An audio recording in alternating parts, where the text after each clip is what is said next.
Hello, everyone, and thanks for joining us this evening and for resisting the temptation to bathe outside in the sunshine. You may have noticed that I'm not Sarah Jaffe, but you will hear from her soon. My name is Owain Smolović Jones, and I'm director of the Open University's Research into Employment, Empowerment and Futures Academic Centre of Excellence, or REEF for short. We conduct research primarily on the future of work with an emphasis on technology at work. In particular, we're interested in the leadership of workers, the experiences of workers, and the organising of workers in context of digital technology, automation, and artificial intelligence. We engage with trade unions on worker education and on research, but also any employer interested in more empowering workplaces. So before he left the OU, Peter Bloom, one of our authors, who you can see probably at the bottom of the screen, set up REEF, and it was a great idea, and we're doing our best to ensure it goes from strength to strength. Unfortunately, Pete has since moved to work at Essex, and we're still a little bit sore about that. But he's continuing to do innovative research on technology, democracy, and work, and writing this book with him, it kind of feels like he never left. But this evening, we are launching our book, speaking of that, called Guerrilla Democracy, Mobile Power and Revolution in the 21st Century. And our other guest, Jamie Woodcock, is an authoritative voice on technology and work and the gig economy. And Jamie joined the OU, I think, just before lockdown kicked in. But we were collaborating before, and we've continued to collaborate, and it's great to co-author the book with him. And to tell you a little bit about me, my research focuses on leadership, mostly leadership from below, technology and leadership, and issues of how space and place shape leadership practice. But I'm about to hand over to our host, Sarah Jaffe. It's a thrill to have Sarah join us for this event. Sarah is an accomplished Labour journalist, but also an author of some wonderful books. Her latest, Work Won't Love You Back, is an essential read for anyone concerned with contemporary experiences of work and what is asked of us in return for ever worsening terms, conditions and security. And I know Sarah keeps a close eye on Amazon and its founder, Jeff Bezos. I put this bit in, Sarah, you know, just for me. I thought we could have a bit of kind of worker-related banter at the beginning. I'm not sure this will work or not, but let's go with it anyway. So anyway, Jeff Bezos launched kind of into space today. And I read that Jeff Bezos' sister Christina apparently said that as children, her brother loved Star Trek. So maybe we should send Jeff a copy of our book so he can pick up some tips on what a utopian, high-tech future society could look like. And I wonder what they pay Star Trek warehouse workers and delivery drivers. Anyway, Sarah. Jeff Bezos launched himself into space. Sadly, he also came back down. I know that we were all hoping that he would stay up there and, you know, I don't know. Although then he'd just go build Elysium or something and it's no good. Also, I'm kind of obsessed with the fact that, like, despite getting however many $1 million from the US government, which, as you can tell from my accent, is where I'm from, he didn't actually really go to space. They sort of go up into the atmosphere and call it being in space. And it's just like a really high plane flight that uses tons and tons more fuel than a regular plane flight in order to say that you've been to space. So, like, it's literally just about bragging rights and destroying the planet faster, which sounds about right for Jeff Bezos, and for the subject of this evening's conversation. So thank you. I am, as Owen so nicely introduced me, not an academic at all, and so in some ways very unqualified to be here talking about this book, but in other ways I'm really pleased to be asked to talk about it because I think that the best journalism and academic research and organizing all overlap and intertwine and serve each other. So, or at least that's what we hope they do. So I'm actually not going to talk very much right now. I'm going to hand this back over to the three of you to each sort of talk a little bit about what's in the book and I think situate its arguments in the struggles that are going on around us right now. So I'm sure we'll talk more about Amazon in a little bit.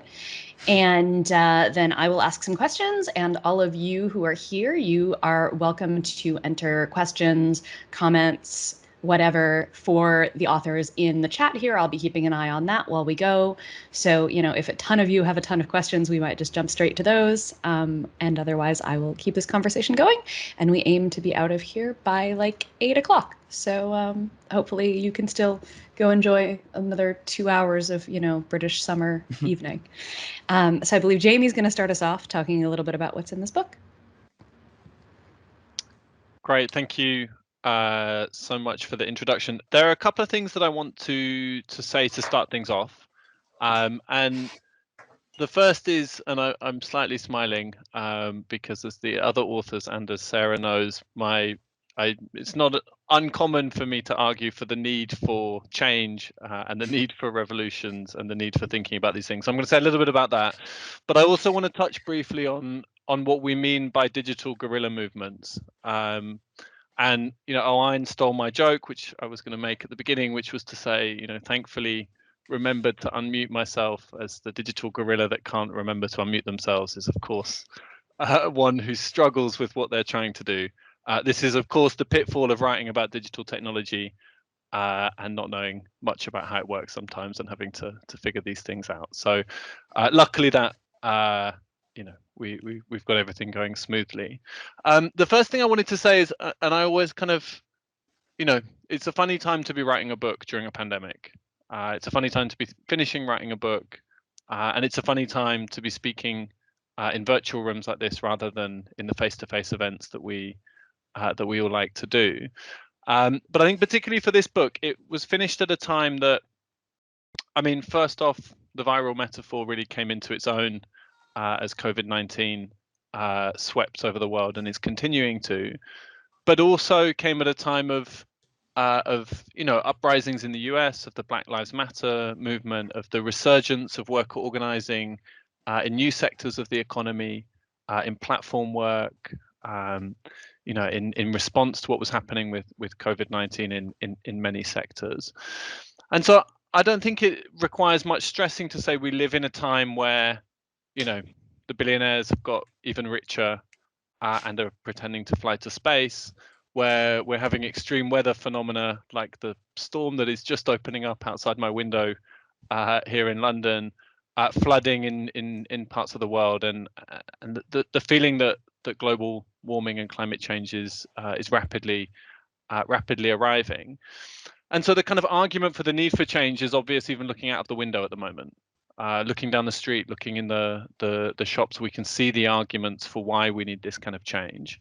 And the argument that we make in the book is that digital guerrillas, as a kind of new way of thinking about people who are engaging in these things, can learn from the histories, not of armed struggle necessarily, but of the inventiveness and the subversion of the guerrilla, combining this with ways of subverting technology, of the delivery riders using WhatsApp to organize against their increasingly international platform, of people thinking creatively about what democracy really could mean today. And before I hand over to Peter and Owain, I just want to finish with a quote that we put in the book, which feels like it got even more prescient since the book was finished, which is Gigi Ruggiero arguing that we need to think of how the struggles that we want are ones that inoculate us, and the struggles that we want are the ones that cause problems for the people who are currently in power. And so he argues that conflict must function as a plague in the enemy and as a vaccine for us, a controlled inoculation of poison that reinforces our organism. And I think that's what we were trying to look for in the book. What are the things that strengthen a progressive side that wants democracy and change and weakens those who want to go on jollies to the stratosphere and come back down to continue ruling over us? And that's really, for me, one of the important points of the book. But I'll leave it there and I'll hand over to two other fantastic co-authors.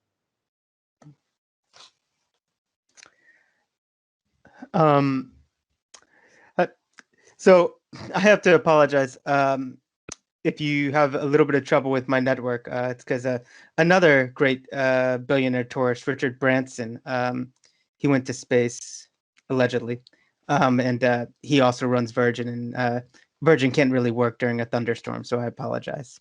I think going on what Jamie said, I mean, that's a really strong inspiration and foundation. And one of the, some of the key insights that we wanted to provide was a rethinking, as Sarah kind of opened it, for how we engage, not just in social movements for change, but in enacting a almost permanent revolution for actual change. And I think this involves us rethinking what power is.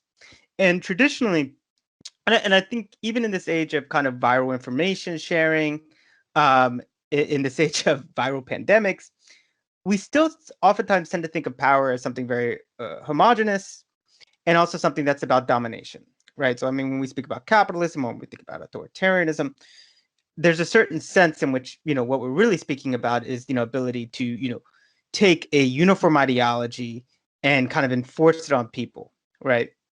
However, that's not the reality. I mean, as much as you want to say there's a singular reality, which I think we can all challenge, the reality is that power is quite dynamic, and it actually gets its strength in its mobility, right? It's an ability to take very, very strong ideas and customize them to local context.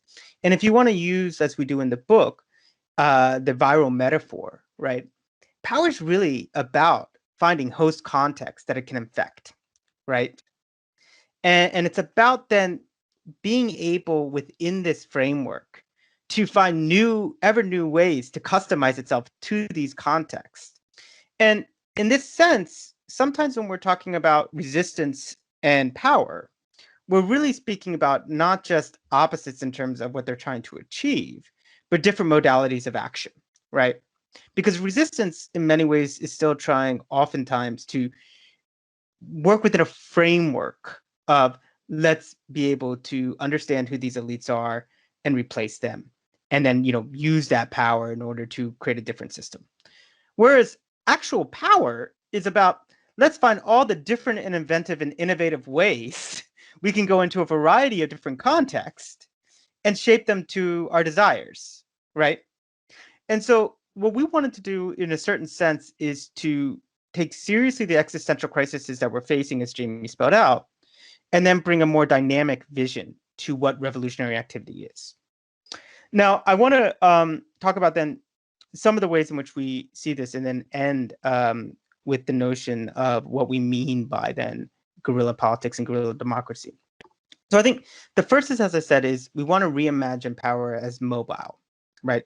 Something that isn't just relying on new kind of ICT technologies, so to speak, but is in its very essence, if you will, dynamic and innovative and constantly changing, right? And so what becomes very important is understanding the ways within your local context you in this power, and also find through various forms of political and everyday networking new ways of social connection, right? And I'm going to continually bring it back to guerrilla, not to belabor the point, but in a certain sense, I mean, this isn't just about, trying to, have a small group overthrow a monolith. This is also about, in these processes, finding new ways to relate to each other, and in doing so, new ways to imagine how you can relate to each other, right? And in a certain sense, you can kind of begin to see this in things like, oftentimes, if you have things like union struggles, which can be in a certain sense quite conservative within a capitalist framework, right? I mean, we're just trying to get better wages or better conditions. But in that process of solidarity, you begin to reimagine what your work could be, and you begin to reconnect in ways that go beyond capitalist employees, right? You begin to think, what if we owned the factory ourselves, right? What if we actually were part of something that was, about community ownership, right? As part of this, though, I think we see democracy as less about just votes or just about inclusion, and more about what we call processes of resituating and rematerializing.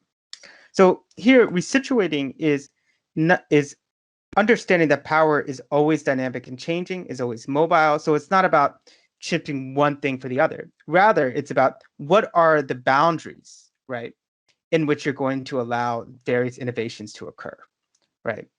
And so, one of the most interesting things that we've seen, for instance, with capitalism is like all sorts of different ways that they say, be inventive about trying to find profit, right?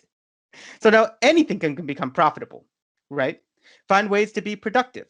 I mean, I think Sarah's book, recent book on work, talks about this, right? And we want to find different ways. What if we had that framework be something resituated in about the commons, right? Also, then rematerializing, understanding the ways in which you can use different social objects and different social technologies as a means for this resituating, right? So the internet within a capitalist economy is one way and can be very surveillance driven, but in another way, right, can be very much inclusion. So I mean, if you look at something like big data, you could actually have this be something that's about user-led planned economies, right? And I think finally, and I think Owain's going to speak about this, this leads us to processes of, what we mean by resolidifying, right? So it's about taking a lot of this mobility, this innovation, this dynamism, right? And really being able then to understand the ways in which we want to re-solidify things in a range of different ways. And in doing so, move from what we can see as infectious domination and domination that's like a virus, right, and goes into different contexts, to contagious forms of innovative revolutions, right, in which people actually learn from each other and take different revolutionary progressive ideas and customize them to their own context.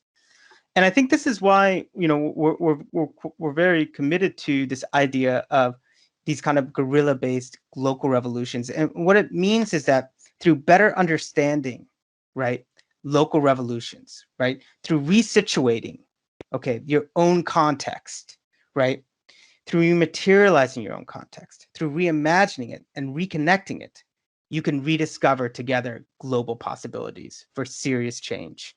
And I think that's why, we would like to view ourselves as trying to go beyond traditional democracy towards guerrilla democracy, a democracy that is both, upscaling transformative and downscaling transformative, right? So it's in a constant process, a permanent process of revolutionary possibility. Yeah, and so whether leadership comes into this, I think, is that it's a concept that has a lot of potential beyond maybe related concepts such as organizing or managing, and yet it's a concept that progressive movements, I think, tend to view with quite a lot of suspicion because they equate it to a kind of centralizing of power in the hands of a few. Which is a shame, I think, because you can think about leadership as a kind of collective practice that sets new direction for groups by challenging paradigms, asking questions of power, inspiring, providing meaningful framing that others can follow. And that kind of framing can be an invitation to care, empathy, which I know through our experiences of practicing in the various groups we're involved with. Goodness, what are WhatsApp groups if not kind of offering direction through care and empathy and so on. But also leadership is a kind of invitation to think about mutiny and revolution and resistance. But at the same time, the leadership literature is kind of allergic to dealing with technology. So it either ignores it and focuses on leadership in smaller face-to-face environments, or it equates leadership with people's personalities. So it's kind of anti-technology, if you like. It boils things down to an essence of personality or genes, unfortunately, sometimes. So in this book, we pick up the idea of something we call organic leadership, and we're basically building. I'm not going to get too much into Antonio Gramsci here, but we build off his notion of leadership, which is actually a translation of Derazzoni. So direct direction setting. But what's interesting about Gramsci is that in his text he contrasts it with dominare, which would be to dominate. So, and he also speaks about leadership in relation to morality. So the two for him are not separate. So so leadership for him is about a kind of setting of a moral direction that is nevertheless definitely not domination. So it's a direction that emerges and is accountable to a grassroots, I guess, if you like.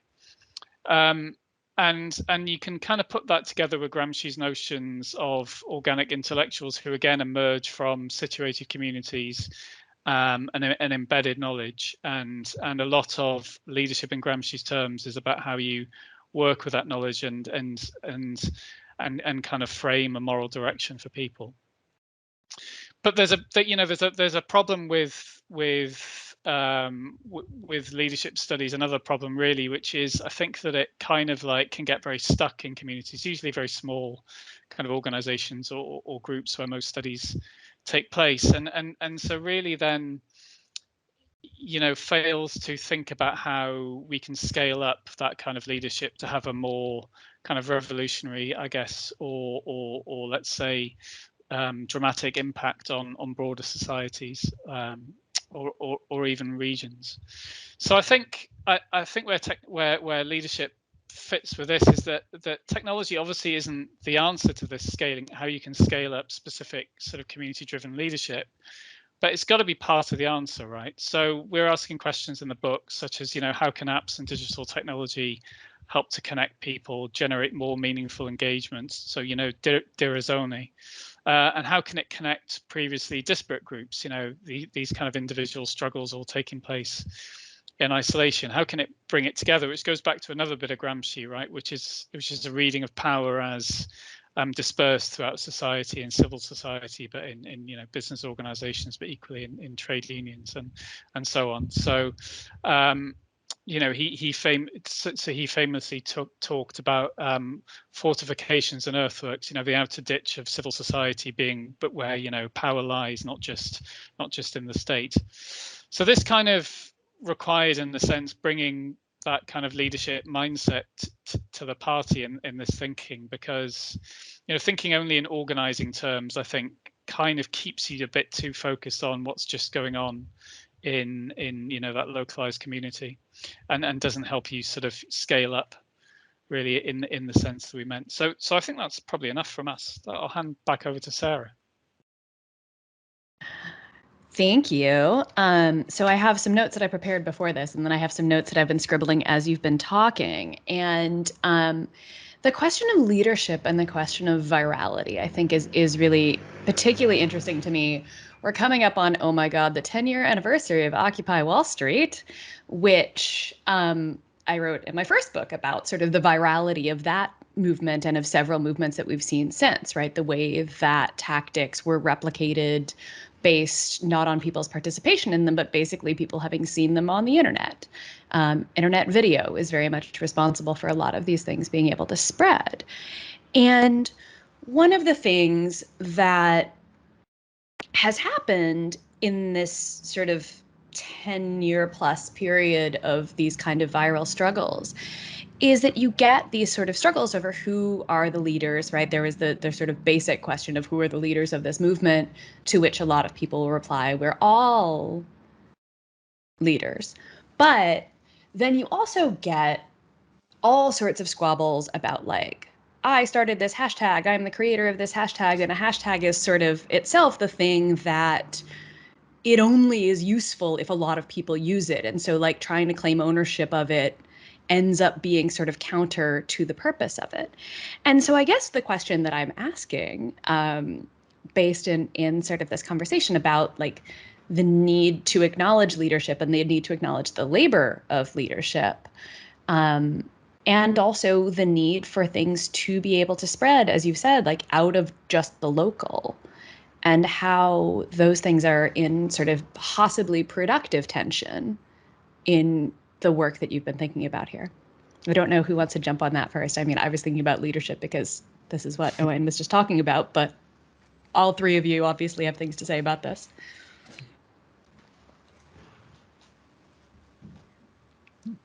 Oh gosh, Jamie? we're all being very polite, aren't we? Go on, Pete, you go Don't first, make me start I'll calling jump in on off people, because I'll do it. I'll jump in off the back of Pete. Okay. Well, no, I think it's a very good point. I mean, Owain's book is really the expert on leadership, so I'll leave that more to him. But I think what strikes me about this is about the ways in which we think about organization and virality, right? So understandably, with something like Occupy, there were these various different ethos at play. Now, one of them was kind of almost like a very important form of sovereign resistance, and in doing so, showing, well, Wall Street itself is actually sovereign, right? And in that sense, it was a very important movement because it was saying, where does the real power lie? Where does governance actually lie? But that also produces certain types of sovereign resistances, right? Which can only go so far. I think another part of that, though, is the ways in which it engaged itself in a kind of capitalist virality, right? Which is very much around how much influence do I have based on a set of quantification, right? So this is how many likes I have of something. This is, how many followers I have, which in itself is a very interesting phenomenon, right? Now, I think, though, what you also saw there at play, and I think what was probably the most dangerous part, and I mean, this is a kind of Foucauldian way of both dangerous to the movement itself, but dangerous to actual, status quo, was the fact that they were actually working together to try to understand what could be a different set of society, right? A different set of social relations. And in a way, it was trying to say, not only are we resisting Wall Street for their crimes, I mean, which are crimes even within a kind of, narrow liberal framework, but also that we don't need them, right? We don't need Wall Street. We don't need the financial sector for a different type of society. And I think that the ways in which that kind of organizing and that kind of leadership, where it becomes less about the individual, it becomes less about the performative in terms of saying, we're against this particular historic bloc, and more about what are the ways in which we can create together different sets of possibilities that we can share with others and see where they would take it and customize it to their own struggles, to their own situation and context. And I think, I don't want to romanticize it, because I think, to be honest, the reason that's the most difficult thing to do is not because people are lazy, but because, one, there's been a radical de-skilling of us as citizens, right? We're not taught to do those types of things. We're not taught to be world creators. Secondly, that's the most threatening thing, right? That's the actual revolutionary moment. So it's much easier to create structural forms of things that are not about existential change, but about, okay, we'll create a hashtag and see how many followers you have. And that's a very intentional strategy, right?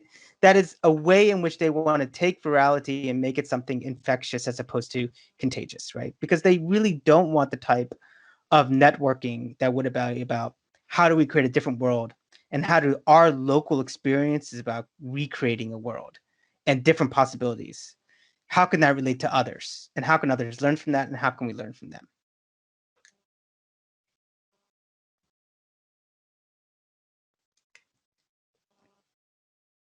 And I'm having a tech fail because my remote control isn't working anymore. But I think the only thing I'd add really is around the leadership. So, I mean, I don't know how true this is, but I read an account of Occupy, and I can't remember the author's name now, who was basically making the case, I guess, for more. I guess he would have called it leadership, but I would think of it more as kind of managerialism, perhaps. That there was this shadow thing to Occupy, that they said they were leaderless, but actually there was this group who were really deciding and shaping what the assemblies and discussions would be like, and so on. Which sure. I mean, I'm not gonna. I don't think we're not making the argument. We're not making a kind of anarchist argument for absolute democracy and so on. So I think we're kind of quite pragmatic in the sense that we know that sometimes you do need a personal small group of people who can rapidly communicate, make decisions, and so on. But equally, you need the other stuff too, right? So, yeah, I don't really think I've got anything else to say on that one, really. I'm not sure how true that claim is about Occupy, by the way. I know like yeah, I bet it is. Yeah, so I defer to you on that one, Sarah. Yeah, I suppose the thing that I'm actually thinking about more recently, which is a very specific sort of conflict that involves other fascination of mine, which is grieving, is the sort of tension between, in Black Lives Matter, sort of the parents and family members of people who have been killed by police and what their political demands and desires and needs are, versus people who become leaders because they have coined a term, because they have a lot of Twitter followers because they do a lot of fundraising. Anyway, it's a interesting tension because I think the democracy is often missing in a lot of these cases, right? And a lot of these questions of who the leaders are, right? This criticism, as you're saying, of Occupy, that there were leaders. And like there were definitely people who were doing more of the work and who were showing up at the meetings all the time and who were making more decisions. It's absolutely true. And is that, yeah, I guess there are questions that particularly, I think, arise from movements that are replicating faster than any organization can actually control, right? That things are actually sort of popping up all over the place, that, marches are happening across an ocean, they're happening here when, George Floyd is killed in Minneapolis. That does produce like logistical questions of leadership, right? That like, what does that mean in each of these places? The reactions to a lot of these things, because so many people's experience, and especially during a pandemic, of movement is the internet. Yeah. And of course, we're saying this on a Zoom call, or a Microsoft Teams, whatever, same thing. They're all on Amazon Web Services probably anyway. We have a question from the audience that sort of asks this a version of, I think, what I'm trying to get at, which is, do modern social movements require leaders in the traditional sense? And it's easier to radicalize people and inform people on the internet, but also like, it's just, you can't sort of keep them in the box and be like, this is my movement, this is my hashtag, this is my whatever. Yeah. This is my party, I guess. Well, I promise not to talk about the Labour Party. Yeah, no, but I mean, it's funny enough that that's quite an interesting parallel. So like on the one hand, I guess you've got you got Black Lives Matter that has since become something different from kind of where it started. Definitely in this country, it's transitioned to something that's well, in more recent times, I guess. Taking the knee has become more ubiquitous, if you like. So you've got footballers making a political point. Now, obviously, they're not going to sign up to the original ideology of the founders of Black Lives Matter. So to a certain extent, I guess, yeah. So virality and technology takes this stuff outside the control anyway of any individual leader. What was quite interesting about the Jeremy Corbyn for Leader campaign, we weren't going to talk about the Labour Party.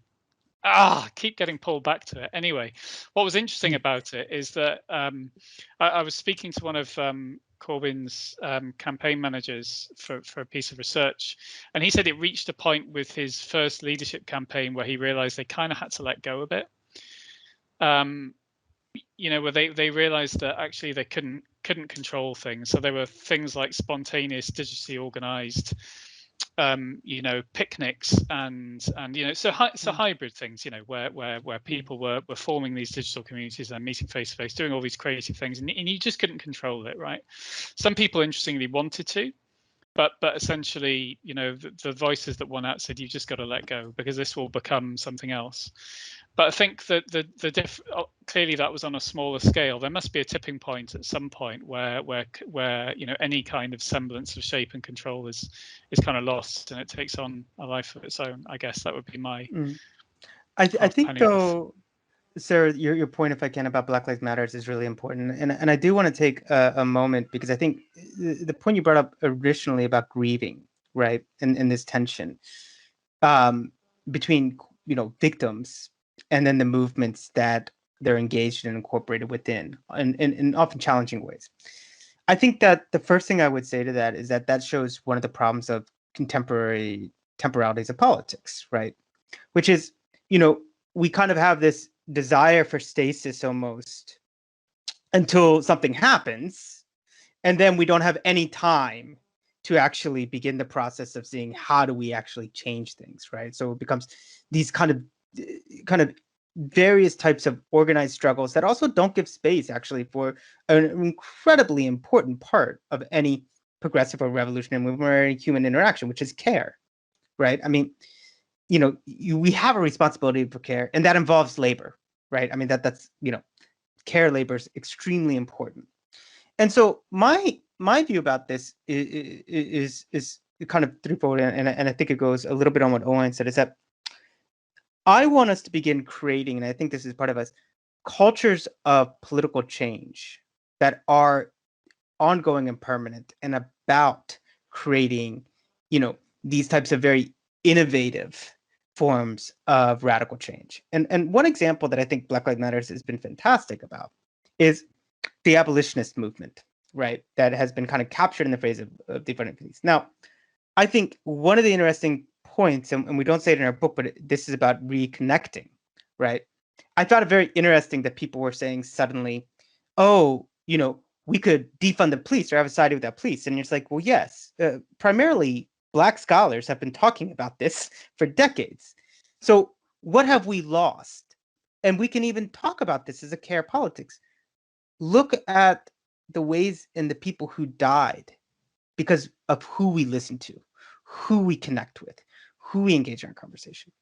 But I also thought what's really interesting about the Black Lives Matter movement is that underneath a lot of the more kind of liberal politicking about, should we use defund the police or not? And underneath the kinds of, who's a famous celebrity, organizer, is a real question about what does it mean to have a society without policing and police? And that is going to look different in maybe Mexico City than it does in Atlanta, right? And that difference isn't a bad thing. That's a great thing. It's about sharing experiences. It's about ways about understanding how these local contexts and the temporalities around that are different as well. I mean, we saw this in a certain sense in like places like Seattle that, when you had something like CHOP, right, which was just kind of, spontaneous, but at times this wasn't spontaneous. I mean, these have been processes that have been going on for a long time. The political consciousness have been there for a long time. And you did have this instance of, something very radically new and different. But in other places, it's about these small innovations. So let's have defunding and let's then move the funding to show, okay, well, why do we need the police here? Let's move in this direction and let's see what is very specific to that. And so I think that Black Lives Matter is a really interesting example because it shows the ways in which, on the one hand, right, because of the ways we have temporalities, because of the ways in which we have a culture of politics that is about crisis, right? These importance of care, the importance of saying your son. I mean, I don't want to get too personal, but like, I have a 4-year-old son, and if something happened, my first thought wouldn't be about the revolution; it would be about, my son, and the sorrow and grief. And I would want, even as a radical and someone who's been in movements for a long time, that opportunity to grieve, right? And not immediately instrumentalize it. But if we move from a political culture of crisis to a political culture of permanent innovation, permanent contagious change, right? Then when something like this happens, it becomes less about this becomes the focal point and more about what does this then say about where we still need to go? What can we learn from this? And how can we then also give people the space for the care that they need as part of our radical revolutionary agenda? So that and I would say that with Black Lives Matter, it's a really good point that you brought up, Sarah, in the sense that, you won't hear about it as much, but there is actually a contagious abolitionist movement happening. And one in which is going from, the pages of books to the praxis of everyday living and the ways in which people are trying to, as guerrillas, customize this to their own life and context. And that's exciting. Jamie, did you want to jump in here? No, I mean, I can see. I think there are some other questions that I'm eager to jump in on. So I'm happy to hear some more. All right. This all connects, the question of care, all of these things. We have a question or comment from Corey Stewart saying, when organizations' leaders are imprisoned or killed, those movements tended to become stagnant, and the need to protect people has been a learning point for younger activists. But also, this is one of the reasons that people, I remember when I was in Ferguson, talking about care, right, was very, very important to the folks on the ground there.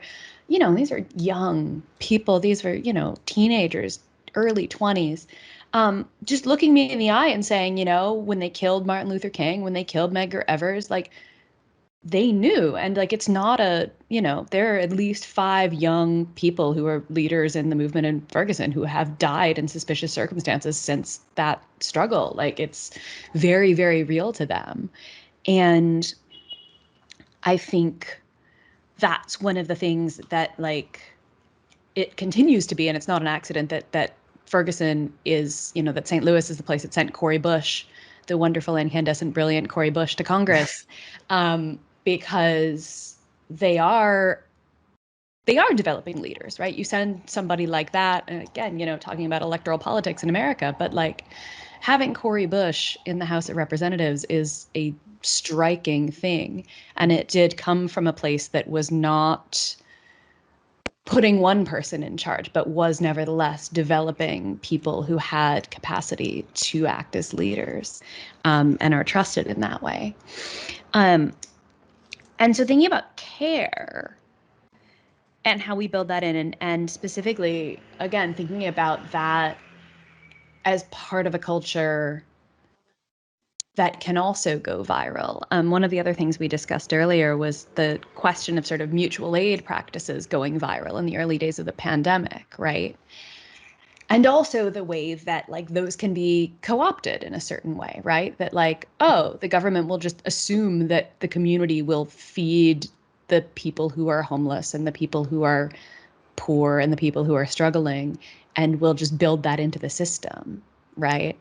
And so, yes, I wanted to talk about this question of, I guess, how the care can still be part of a process of resistance and not just something that gets absorbed back in.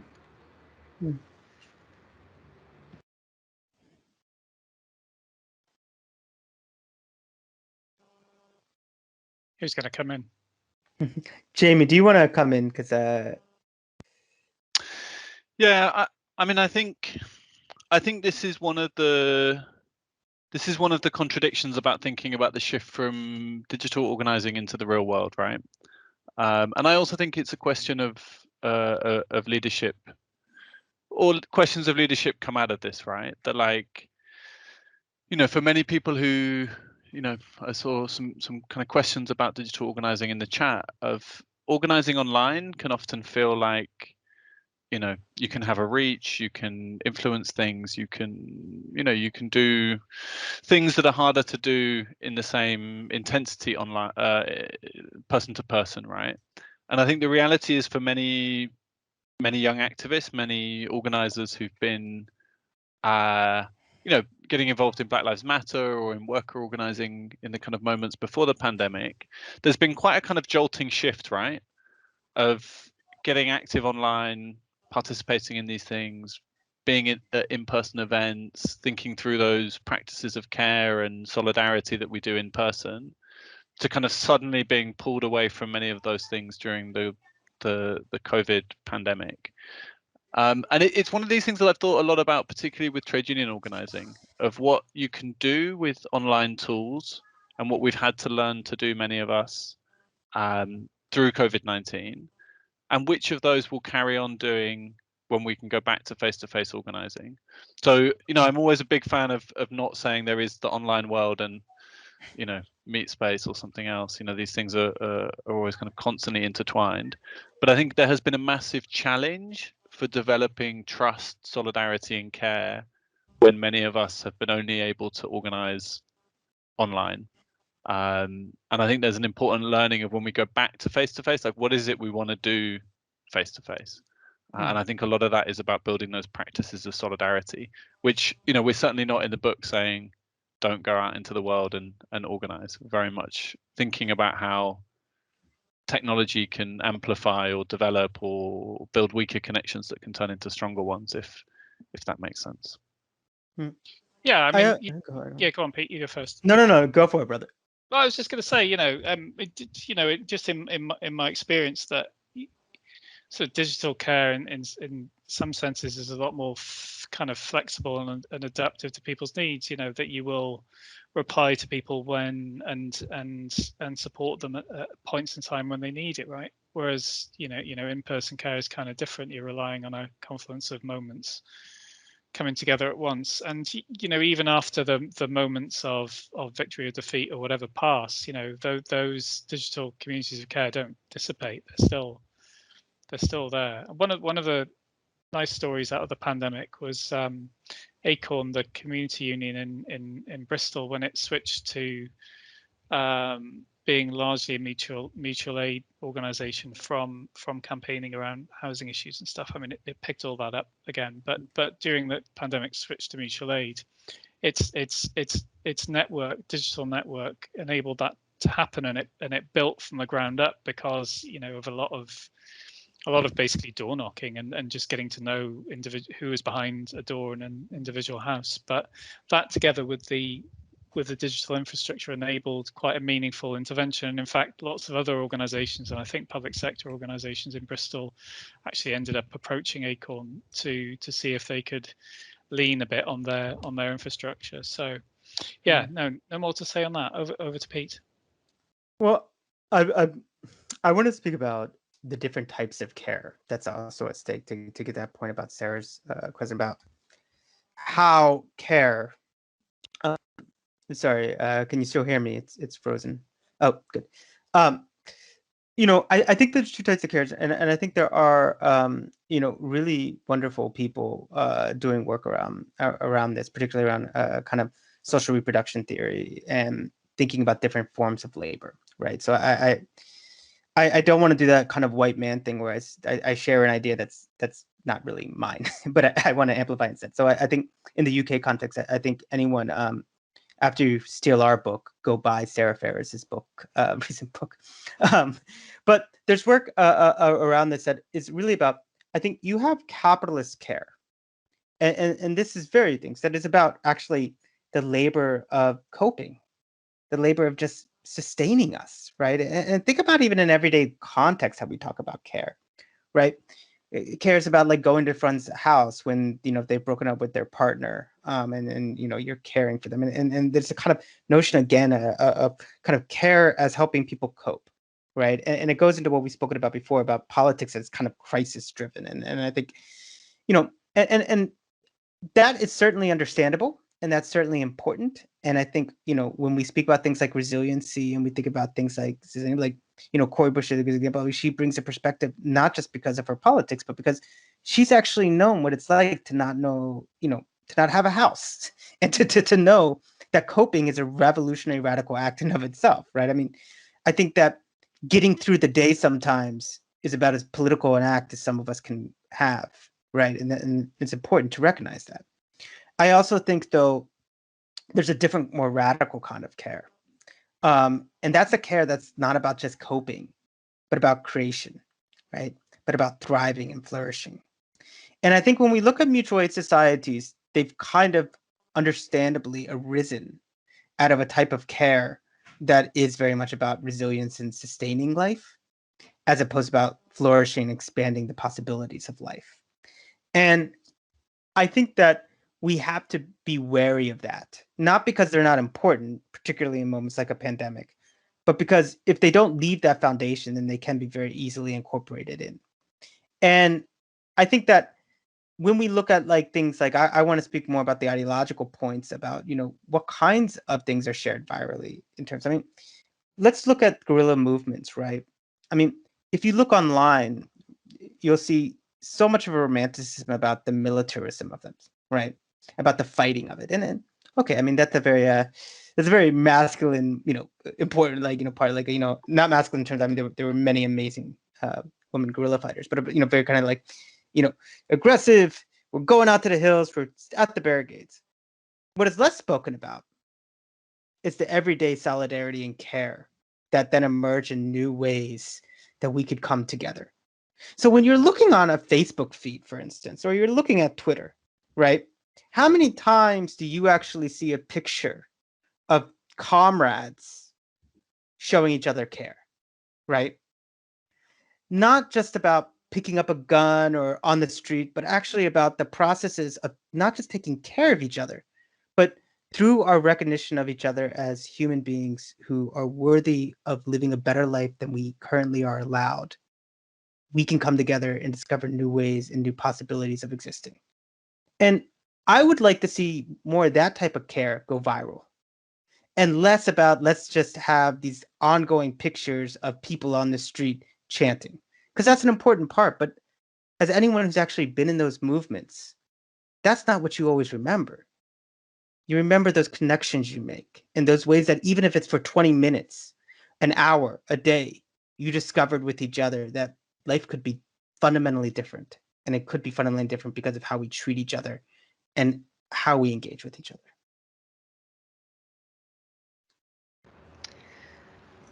I love it. It also makes me, of course, think of the Black Panthers and the free breakfast program, which, of course, was notoriously what J. Edgar Hoover was really scared of, and what Congresswoman Barbara Lee gave credit for California's free school breakfast program 2 days ago. So, you know.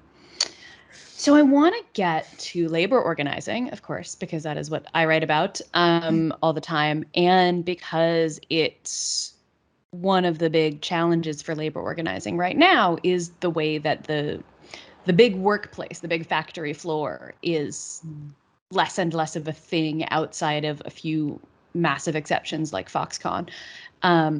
And you instead have a lot of people who don't have a workplace at all, which has, of course, been magnified by the pandemic. And you have workers who may or may not interact with other people who are using apps to do their work, Deliveroo, Uber, et cetera, et cetera. So in thinking about both, I have like two directions I want to go in, and I'm just going to start here, which is that like we think of worker organizing most of the time, and the goal of worker organizing to be to create a union that then will last and be an institution. And we, in both the US, where I live, and the UK, have seen sort of some of the downsides of that in recent years, right? You sort of got big, hidebound, staid old trade unions that are resistant to change and aren't doing much organizing anymore. And so I think this question of sort of viral movements and innovation and constant sort of change brings up this question, right? Is it like, what happens to these old institutions? Do we need them still? How do they adapt to a world like this one? Why the hell aren't they? Some of those fun questions. You could solve all the problems of 20th century trade unions in like 5 minutes, right, y'all?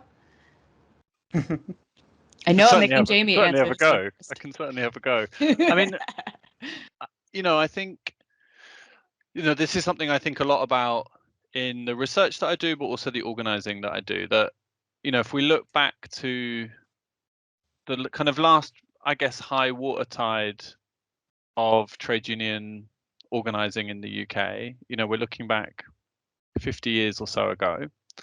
And I think one of the things that's really noticeable between then and now is the lack of a layer of confident, organized workplace militants who are not a part of the union machine or bureaucracy or staff or have facility time or whatever it is. That's the thing that I'm always worried of saying if we could go back to a golden period, because I think all of the past is rubbish, right? And I don't want to go back there. I want to go forward to somewhere else. But if there's one thing you could wish for, it would be to have that conscious layer of people who are organizing at work and are happy to take on their boss and to organize with other people. Is we've had a kind of rebuilding of bits of the labor movement in the UK, but we still don't have that. We don't have a rank and file kind of organizing that's really taken off. And it's often a question that I think ties in with a lot of what Owain looks at with leadership, right? Is in the UK, if you lead a campaign inside a union, you're most likely then to get recruited into the union machine and go off and work for the union and do things elsewhere. And so I think really the challenge is how do we develop that new layer of people in the labour movement? And I think people haven't come up with the answer for that. But I think there's one sign of where these things can come from, right? And I think the lecturers union is a is a good sign of that. Is when do you recruit? When do you find new leaders? When you take action. You know, when the pension strikes that happened previously, I mean, the outcome of those has not been great, and the change in the union has not necessarily shifted things, but there has been a new layer of people who've come into organizing, often through that combination of digital methods, physical picket lines, and so on. And I also think in the gig economy, we're beginning to see a layer of new leadership emerge, of people who are confident to take on large multinational employers. But I think, you know, the question as always is whether the virus of the rank and file can spread through the union and can make thoroughgoing changes. And I think, you know, at present there is still you know, the Unite General Secretary election shows these battles are still ongoing, right? Just to throw a controversial point into the handover to other people on the panel. More on that one later. Probably not. Yeah, I mean, I guess the only thing I would add to that is the Unite leadership election is really interesting, isn't it? You know, that battle between the corporatist and I guess the more organizing focus. So in speaking to TGI Fridays, Wetherspoons, and McDonald's workers who took strike action, you know, they are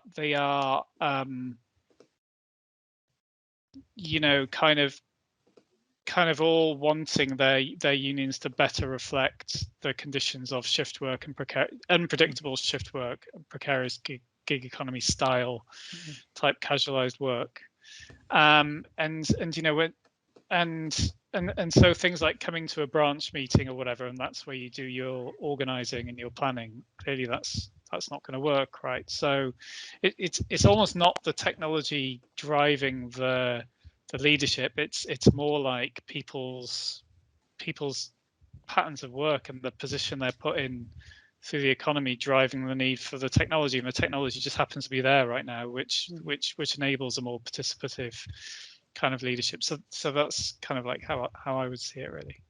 Mm-hmm.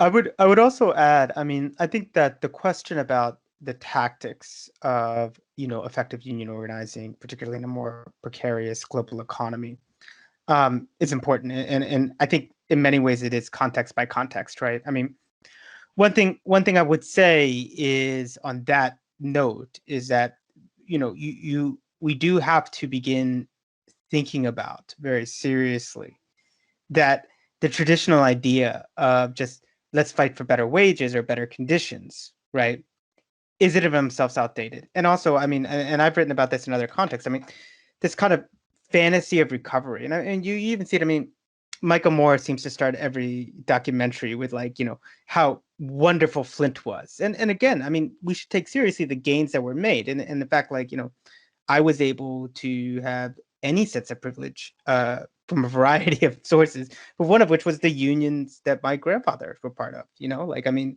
those are not small things, right? But what I would also say is that, you know, these things were very much within a context of let's just make capitalism better, right?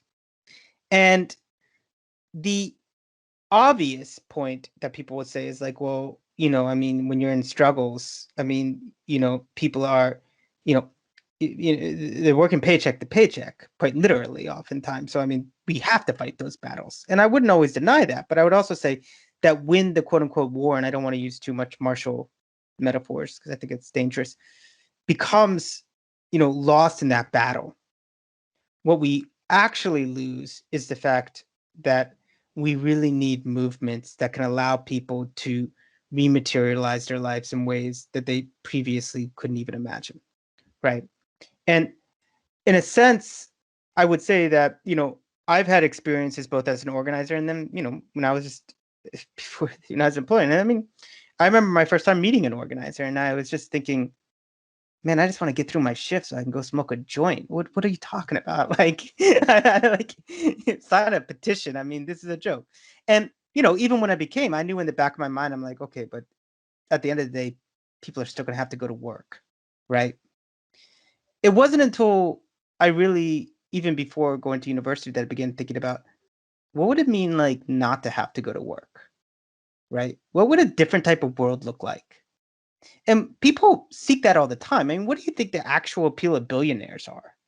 It's a very socialist desire of like, these people don't have to work, right? And I think in a certain sense, if we can kind of be able to create movements that use unions to go beyond just who gets the best spoils from an exploitative system to how do we actually begin understanding what a different type of society can look like in your everyday life right now.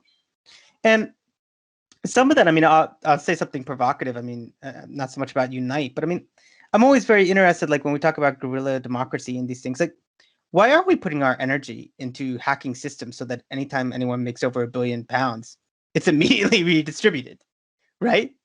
Like, I'm not really that interested in the views of wealthy, oligarchs. I'm not that interested in multinational corporations. I'm not that interested in negotiating with them, right? Um, a very great thinker, socialist on a podcast I gave recently said, Jeremy Gilbert was like, why don't we just give all every time you make £1 billion, like afterwards, you just either get to choose between a guillotine or like an island that you get, and that's it. You've won capitalism, but you don't get any more money. They're going to space. But I think that's the kind of thing that like I'm more interested in how do we create rank and file movements that are about rematerialization and reimagination rather than negotiation. The rank and file question, I think, is a really interesting one. And the point that Jamie made about the sort of absence of that militant rank and file layer. And also, as you all were saying in some way or another, the lack of a future orientation for the labor movement, which is my number one complaint about the American labor movement. Those things are in a sense related. Yesterday, I was doing a podcast with some teachers in the UK. And so, of course, we're talking about the teachers' unions in the US, which have been the forefront of the labor movement for the last 12 years now. And I don't think anybody would argue with me saying that. And what they have done is, in fact, build up that middle layer. And it has spread. I mean, some of it is spread through very direct organizing and real contacts and networks built through organizations like Labor Notes, but also sort of virally. So you hear the same slogans being repeated a lot, right? Our working conditions are our students' learning conditions, things like that. And a lot of the time, the sort of point of rank and file takeover or rank and file militancy being sort of organic, those things can both get fetishized. And so I think it's interesting to think about how do you build, again, as you were saying at the beginning, that sort of permanent struggle that does have that far-reaching horizon, that an effective worker organization, whether or not it is a union, is doing both of those things, right? It is flexing its muscles day to day, winning materially important battles for the workers on the shop floor or in the virtual shop floor or, on Mechanical Turk, whatever it is. But is also hopefully organizing those people into political conversations about what the world should look like. What would teaching look like in a better world if we shot Jeff Bezos into the sun and left him there? But I think these are the questions of like, what is a workers' organization for? That, what's ended up happening in so many ways, I think, is that the organizations think that they are there to perpetuate themselves. And over here, people's reaction to the Unite leadership race, and this is all I'm going to say about it, I swear, is basically only as it serves as some sort of pole of continuity Corbynism and not an actual struggle about who is going to lead a union that has, I don't know how many members, but one of you probably does, that have real, again, material concerns in their workplace and also probably goals for a better world. I mean, can I make a point about because I think the teachers union is everything, and that's I just want to say a couple things about that I think is important. First of all, before talking more things, one of the main places that it emerged was in West Virginia, and given that my mother is a teacher in West Virginia, I was very happy because it also broke the stereotype. West Virginia is a wonderful place, full of amazing people and progressive action, and everyone should go visit. But it was really a sense, as you said, of like people coming together and saying over Facebook that why do these people have power? Like, if you care about your kids, then give us what we need, the funding, right? And give us the power we need to properly teach, right? And if you don't, we're not doing it. And see then who will teach. And what was interesting about that was twofold. One, how quickly it spread, how what was going on in Arizona was very different in West Virginia because they were different contexts, but they were learning from each other. They were sharing chat boards with each other, right? But it was also kind of like, we need education. And they can say all the things they want, but at a very even basic capitalist level, if you don't educate your kids, then there's no system. And we're on the front line of this. I think what I was also, though, very interested about was the limits of this. And I want to say this because I want to be a bit provocative if I can. I find it very interesting that people in the UK and the US still think that they're like on the vanguard of labor movements and activity. And it's like, you're not. I mean, they didn't learn anything from the Argentinian feminists who were calling general strikes. I mean, the movement for the teachers, that if you want to use kind of Gramscian organic, I mean, that was an organic movement that could have been radicalized in terms of, this is the exact point that we should have a general strike, and then use that general strike in order to build the spaces for really allowing us to take the power we need to do the innovative work permanently for transforming our system. But I don't blame them. How many people in the US actually know about the labor movements happening around the world? How many people in the UK actually know this? We've seen this outside of this. I mean, when we live in the UK and I hear things like, cutting edge technology, I'm like, you're 10 years behind most countries in Asia. And it came about because of the fact that like your detection technology is very far behind. Like, I mean, the UK is a second world technology country, but it doesn't want to address that. So I think this is a really interesting example of, one, the possibilities of viral movements, two, the ability to be future oriented, but then also why you need internationalist movements, not just because it sounds good, but because unless we're able to connect with each other, but also learn from each other and have that humility, then we're not actually going to be able to do the very things that capitalism does. And if you want to know about an internationalist solidarity, all you have to meet are CEOs, right? So I think that's a perfect example of something about, how do we allow rank and file people, particularly when they are empowered and they are on the front line and they are engaging in viral struggles that go beyond just, I want more money, but to like, I want to change the very conditions of my existence so I can actually change the conditions of people you care about, your children, right? And learn from people, not just in their own countries, not just in their own context, but see themselves as a context of sharing knowledge, but also taking in knowledge to be innovative. So I think it's interesting because one of my biggest pet peeves in the last 2 years has been like the American left just like thinking it's going to call a general strike into existence by tweeting hashtag general strike. And that's not how it's going to work, y'all. I'm sorry. Like there are viral, whatever. It's just like I just want to make everybody read Rosa Luxemburg. But but it is interesting, right? Because there are hard limits to where we are at just in terms of these countries that still are rich countries, even though a lot of people within them are living really, hand-to-mouth existences.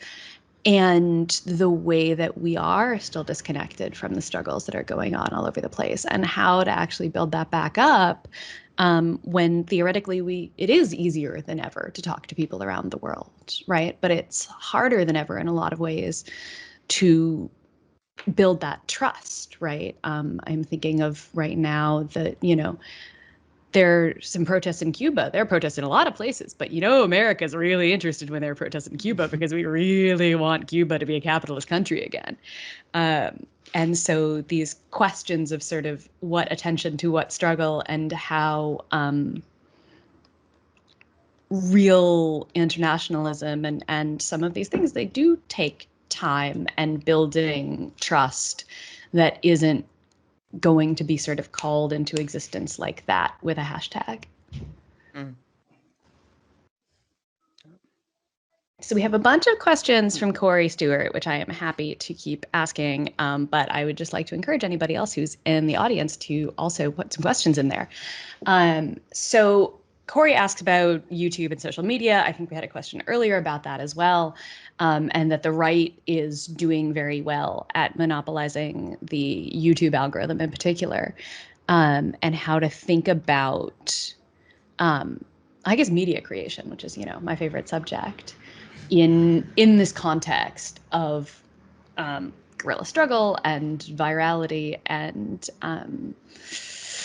democracy, right? Because it's not just that newspapers are rendered obsolete, it's that newspapers have lost their funding model and they are going out of business rapidly. And with that is, if I can get on my soapbox for a minute, people like me are struggling freelancers now when we used to be, the staff industrial correspondent at a major newspaper. And that's not a thing that exists anymore. And it largely doesn't exist anymore because the local newspaper is dead, not just because YouTube. But yeah, so in thinking about technology and access to it and the creation of media and how that is obviously a site of struggle. I don't know if any of you have any thoughts you want to join. Jamie? Yeah, a couple of things. I mean, I share many of your feelings about the state of newspapers, particularly the fact that there are no Labour or trade union correspondents in the UK, full stop. There are just no Labour journalists on staff at any newspaper anywhere in the UK, which, you could kind of say, given the changes that have happened and people there's less space for these things in many ways, but to have none at all is kind of astonishing. I also think there's a question for democracy here that's really, really important too, around local papers. Is I think the destruction of local papers has helped to facilitate widespread local corruption in local government and elsewhere, which is no longer held accountable in those kinds of forms of investigative journalism that local papers can do, or that more long form stuff can do as well. And I think it's a real shame, because I think the alternatives of using social media to hold people to account, it doesn't work in the same way, right? If people are going to work every day, doing other jobs, you can't do the detailed work that proper journalism requires. And so it means that different kinds of strategies and things emerge. And I guess one of the concerns I also have of thinking we should just go use YouTube or just use Twitter or whatever it is for news, is that there are really important cleavages in who looks at what kinds of social media. So, for example, a union that I do quite a lot of work with, a large section of the membership entirely use Facebook, never go on Twitter. And then there are other sections, so this is mainly Latin American cleaners, don't use Twitter as a general rule. Whereas, young delivery riders are much more likely to be on Twitter and wouldn't be caught dead on Facebook, probably some of them, because of those age distinctions. And I think we can worry sometimes a bit that putting stuff out into one social media platform reaches everybody, or doesn't account for language differences or access to technology or so on. And that's one of the things, I'm going to sound like an old communist in lots of ways, of the importance of print, right? Of being able to hand something to somebody, of being in a workplace and physically sharing a leaflet or sharing newspapers. Is I think those things matter and they're useful, and we don't have, YouTube isn't an alternative to these things, right? Like, physical media is important, and I think there is, there are ways that this is being used in some struggles and kind of rejuvenated again. And then just my final point I just wanted to say something on rank and file stuff is, Sarah's absolutely right. We can't just will these things into being without leaders, right? But I do think one of the things that some rank and file movements in the UK have done very well is to write their own bulletins and leaflets. So becoming not only their organizers themselves, but also having something to say about struggles they're in and sharing that with other people. Is you need a flowering of lots of these things to rebuild a rank and file, but it's certainly, you know, you need leadership too, right?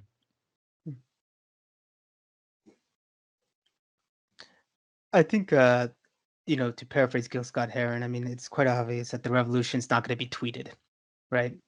And I think the general strike question is a really interesting one because it speaks to all these issues, which is, you know, if you want to actually use digital media for a general strike, right? I mean, well, you could use things like, as Jamie says, I mean, very tactically, like understand who's using Twitter, who's using Facebook, who's reading actually still existing local papers, as diminished as they are, and finding the, you know, intersectional ways to engage with that. And I use intersectional there because I think it is also very much, you know, different spaces of safety as well. I mean, you know, if you're doing something on, you know, Twitter, understand that, you know, well, maybe white males are going to be more comfortable than others because they're not the ones who's usually then in private messages getting all sorts of horrible things from that, right? And let's have a serious conversation about that, right? But I also think that, you know, you can start saying, and this was the thing, it's like, I don't want to hashtag general strike. I want us to say, if we do this, are we going to have the resources and capital, right, to support the people who are going on this strike, right? Can we crowdfund that? Can we create a collective movement and use digital networks for that purpose?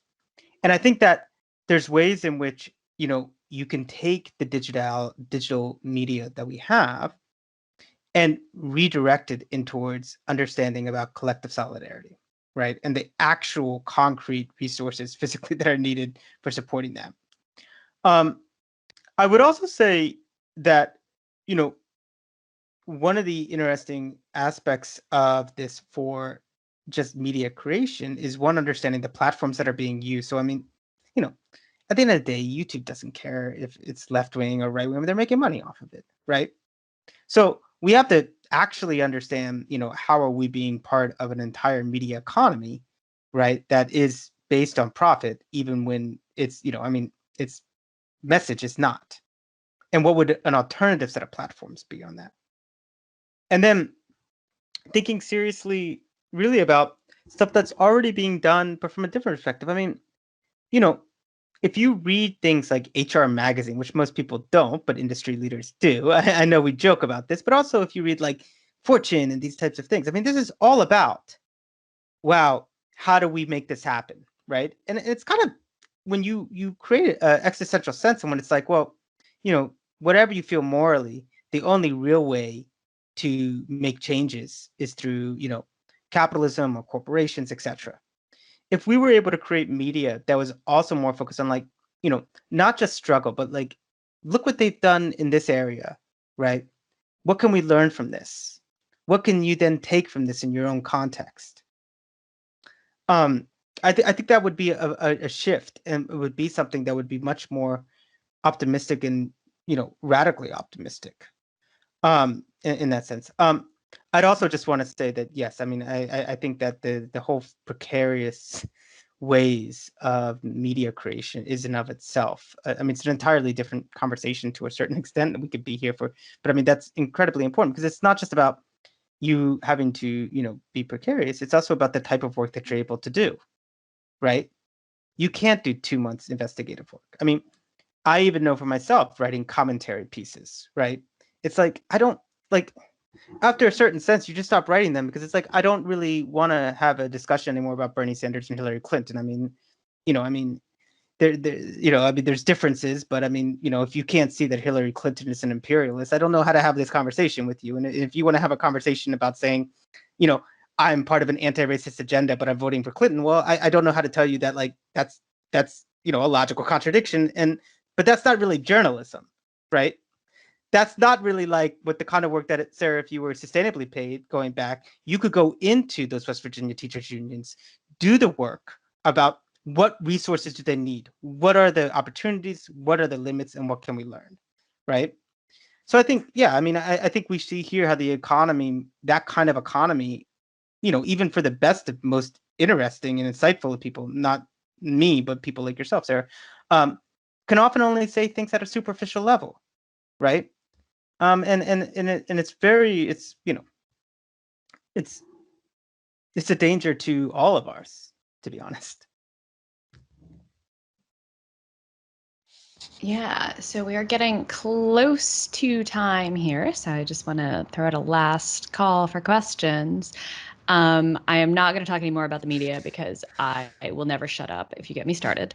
So I want to end on a possibly sort of cheerful note, and also a bit of a depressing one. But one of the things that was so striking about the Black Lives Matter wave of last year was coming as it did in after 3 months of, you know, the sort of early lockdown when we had really no idea what the hell was happening to us. The real sense of, at the first big march that I went to, I was in Philadelphia at the time, of just joy of being in the company of other people. And that is a thing that I think we are all overdue for as the people who are queuing for, you know, going to a nightclub while the Delta variant is spreading this week were showing us. And that is something that a sort of atomized work life, all of these conditions, right, that were already in existence before the pandemic. And then the pandemic separated us all into what I keep thinking of as Margaret Thatcher units, right? There's no such thing as society. There are individual men and women and their families. And we've been existing more or less in our little Margaret Thatcher units for a year and a half. That moment felt like such a good example of this kind of contagious culture of struggle. And of course, it doesn't last at the moment, at the level of like thousands of people in the street in Philadelphia setting police cars on fire in the middle of the day. But it nevertheless is an experience that I think sticks with people. And so I wonder, as we sort of wrap up here, if all of you want to sort of talk about the role of collective joy in building communities of struggle that can actually last. And you know, it's absolutely right, isn't it? And it's I'm trying not to sound too kind of technocratic here, but it's I guess it's the social, it's the digital that pulls you into those forums and moments, but it's those kind of moments of collective joy. So some of the stuff I experience around the World Transform, for example, in, you know, in the UK were properly joyous, and it's not just the joy of being together, but it's the joy of being together in an environment that kind of like oozes care, but also sort of, you know, where people can say stuff that that there's a freedom to express oneself, that you're not going to get pulled up or, you know, trampled over or whatever if you make a slip or whatever it might be. And so but I think we wouldn't come down, I don't know, put words in their mouth, but I don't think we would come down in favor of one over the other. But there's clearly an organic connection here of digital virality leading to these moments, leading to digital virality, which is, you know, I mean, for goodness sake, Milton Keynes had its own sort of mass Black Lives Matter protest, you know, where hundreds and hundreds of people turned up. I don't think that's ever happened in Milton Keynes before. I mean, I spent election day 2019 in Milton Keynes, and let me tell you, woof. Did you? Okay, this is a topic for offline, because so did I. We can talk about it later. I know. I managed one of the campaigns, but anyway, that's a different story. Yeah. You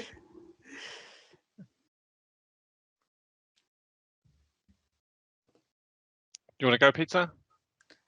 It's do you want to go, Jamie, and then I can go, or either way, I don't care. It's a lovely moment of being in solidarity with each other, even online, right? I mean, I only had a very short thing to say, so maybe I could just blurt it out and then be done with it. I mean, I think, you know, I think the difficulty all throughout a lot of the organising that people have done during COVID and in our mini Margaret Thatcher units, you know, I think there has been a sense that when things open up again, we can go back to all the things that we used to do to get collective joy. And I think it's been very hard for lots of people to realize that that's not what is going to happen, that there will be a like switch from COVID to no COVID. And so, you know, I think the difficulty is, how do we find new ways of finding that collective joy? And, you know, for me, one of the things that I've really missed, and I don't want to sound like an unreconstructed workerist, but I'll say it, is like being on a picket line, you know, those kinds of very particular moments of sharing a space with people, and being in that kind of physical kind of moment together. And I think the reality is that a lot of those moments of collective joy that bring people together for a political reason are still quite far away, and may not happen in the same way for quite some time.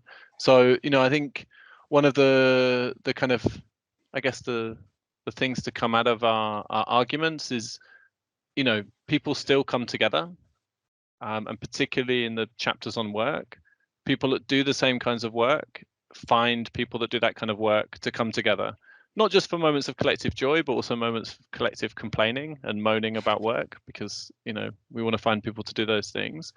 Is how do we build on those moments, not only with people in our own workplaces, but in other struggles and other industries and social movements and so on, to rebuild what collective joy can look like in a post-COVID era. I mean, I'd also want to share that, you know, and taking it in a slightly different direction, if I can, is that as someone who likes to be by myself a lot, because I do. There was part of actually COVID that I quite enjoyed. I mean, I like just reading by myself, and I didn't become a scholar because I'm the most cool person who's ever lived. Let me put it that way. You know, I tell my sometimes my wife says that I'm the most organized and antisocial, anarcho-socialist she's ever met. But I would say that, you know, I feel that collective joy was often had in these hybrid spaces as well.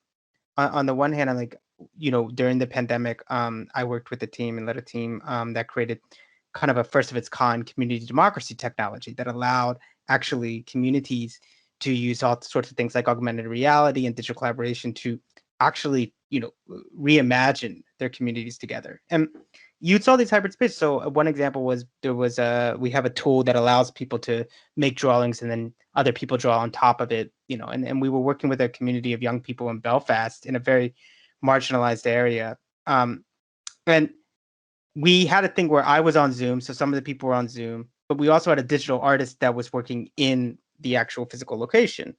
And you saw the kind of amazing conversations that were happening, both about like, oh yeah, we can get rid of these walls between us, but also, you know, we can put this in the community run cafe. That'd be amazing. But then also on the side of that, you know, I'm thinking about quitting school. Just a random thing that just happened, right? Someone said, and that started a different kind of conversation alongside. So I think hybrid spaces are really important in creating the technologies that allow for them. I also think that, you know, and to kind of end is that in addition to those hybrid spaces, it's also about having these kind of collective points of joy in creation, and understanding that it's not about technology or digital or not. It's all about the different connections that we make with each other and the ways in which in those connections, there's all sorts of different opportunities for creation.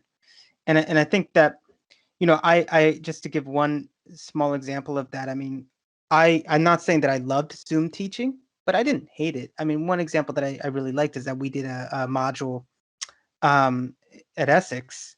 And because they didn't have an experience of a white male in front of the class, we all attended all the lectures, all three of the module team members. And it was more of a discussion. And I think for the first time, they saw a situation in which the lecturers were asking each other questions. And, you know, we had situations in which, you know, we had one lecturer who was a very brilliant Brazilian, a young female Brazilian scholar. And, you know, to hear us ask questions like, I don't actually know organizational theory as well as you. Can you tell us? What do you think about this in the middle of a lecture? And that wouldn't have happened in a physical space oftentimes because you know, you have this very bourgeois, I'm the expert mentality.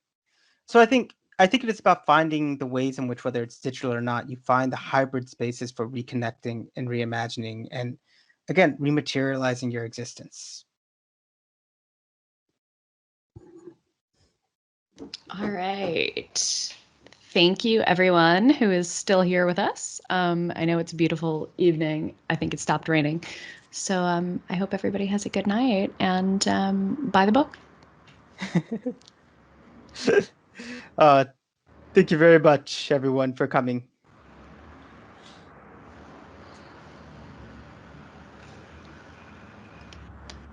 There's a money off discount there. Here we go. The slide's up. Yeah. So if you attended, you'll get I think. Oh no, there you go with the code. There it is. POB21, and I think it's being emailed out as well to people who registered for the event.